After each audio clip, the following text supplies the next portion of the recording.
اللہ کی محبت کا جو دریا ہے اس کا کوئی ساحل نہیں ہے، کیونکہ لامحدود ذات کی محبت کا سمندر اور دریا بھی لامحدود ہوتا ہے۔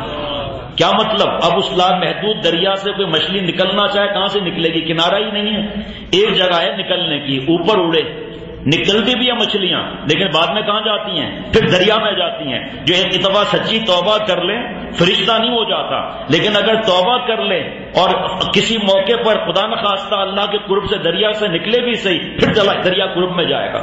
اگر کوئی مچھلی کو 100 دفعہ شکار کر کے اور پھر کہے کہ 100 دفعہ تجھے شکار کیا، 100 دفعہ تو پانی میں گئی، تجھے شرم نہیں آتی؟ دوبارہ پانی میں چلی جاتی ہے، حیا نہیں ہے کچھ؟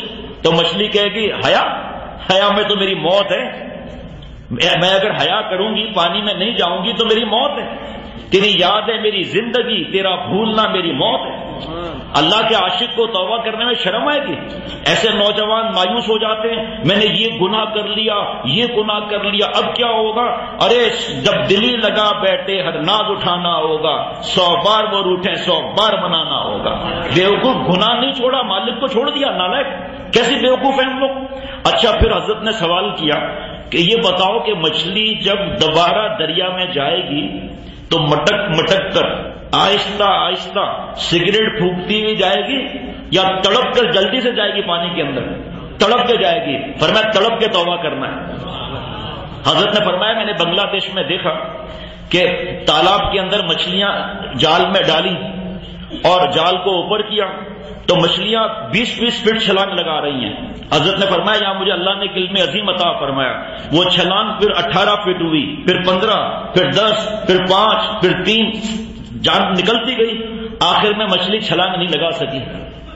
اللہ کے قرب سے جو دریا سے نکلتا ہے گناہ کر کے، ہاتھ سے جوانیاں برباد کر کے جب نکلتا ہے اللہ کے قرب کے دریا سے، تو جس طرح مچھلی مر جاتی ہے نا، اس طرح ایمان تو موجود ہوتا ہے لیکن روحانی موت آ جاتی ہے۔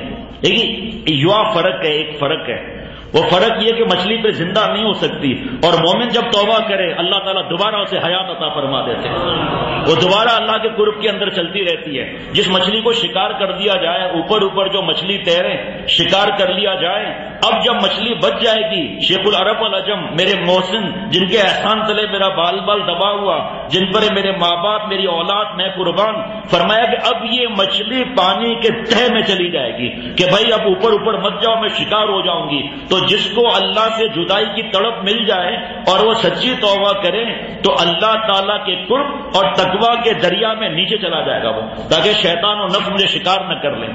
اگر کوئی یہ سکون چین، ڈرگس، چرس، ہیروئن، بھنگ اور فلمیں، گانے، جتنے گناہ ہیں یہ انسان اس لیے کرتا ہے کہ سکون مل جائے، سکون ملتا نہیں ہے۔ اللہ تعالیٰ کا اعلان ہے الا بذکر اللہ تطمئن القلوب، الا ہما ہا، یہ تنبیہ کے حروف ہیں یہ۔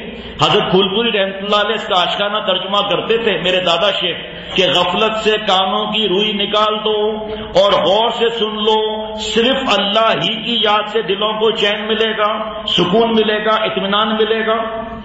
اے جناب تسبیح اٹھا لی، پھر آتے ہیں اللہ والے کے پاس، مفتی صاحب کے پاس، عالم صاحب کے پاس کہ ہمیں تو سکون نہیں ملا، قرآن پاک کا تو یہ اعلان ہے۔ حضرت نے فرمایا میں تمہیں سمجھاتا ہوں کہ ذکر کس کو کہتے ہیں۔ اللہ کا گھر ہے، پلس وائرنگ ہو جائے اور مائنس وائرنگ نہ ہو، مثبت وائرنگ ہو منفی نہ ہو، بلب جلیں گے، پنکھے چلیں گے، ایئر کنڈیشن چلے گا، فیکٹریاں چلیں گی، بڑی بڑی مشینیں چلیں گی، کیوں؟ پلس کی وائرنگ ہے، مائنس کی نہیں۔ تو سکون چین کم ملے گا، چاہے کوئی ہر سال حج کر لے، ہر مہینہ 10 عمرے کر لے، لاکھ تہجد پڑھ لے، روزانہ قرآن پاک پورا ختم کریں، 10 بیانات کرے روزانہ، ہر بیان میں 10 لاکھ لوگ ہوں، لیکن اللہ کو اگر ناراض کر رہا ہے سکون نہیں ملے گا۔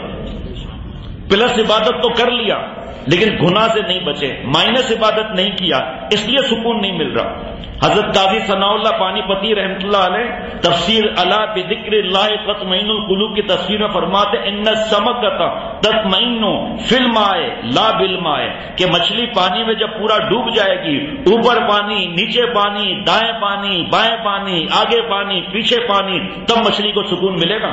اگر مچھلی کی کھوپڑی باہر نکلی ہوئی ہو اور دم اندر ہو تو کھوپڑی کی گرمی دم تک آئے گی، اگر دم نکلی ہوئی ہو تو دم کی گرمی کھوپڑی تک آئے گی۔ اور رنگین مچھلی پسند آ گئی، ارے مچھلی صاحبہ وہ گھر لے جانا چاہتا ہوں، کہا لے جاؤ، لیکن وہ فش آگے مجھے نہیں آتا، وہ ڈبہ ہوتا ہے نا، وہ انگلش مجھے نہیں آتی آگے، فش کا ڈبہ، مچھلی کا ڈبہ جس میں پانی ہوتا ہے، سمجھ گئے نا؟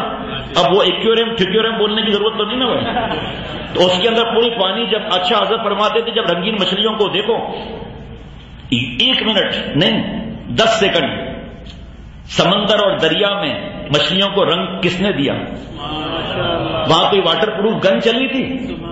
ایسی مچھلیاں بھی ہیں ٹرانسپیرنٹ جس میں ان کا کانٹا تک نظر آتا رہتا ہے، کس نے بنائی ہے؟ اور اتنے قسم کی مچھلیاں، اور جن مچھلیوں کو کھانے کی اجازت ہے ہر ایک کا ذائقہ الگ الگ، کس نے دیا یہ؟ اور ہم پانی میں جائیں تو ہائی آکسیجن، مچھلیاں پانی سے نکلیں تو ہائی آکسیجن، جاندار تو وہ بھی ہیں، جاندار تو ہم بھی، فرق کس نے پیدا کیا؟ یہ مچھلیوں کو رنگ کس نے دیا؟ اور مٹی نہیں رہا رنگ، کیسا واٹر پروف ہے؟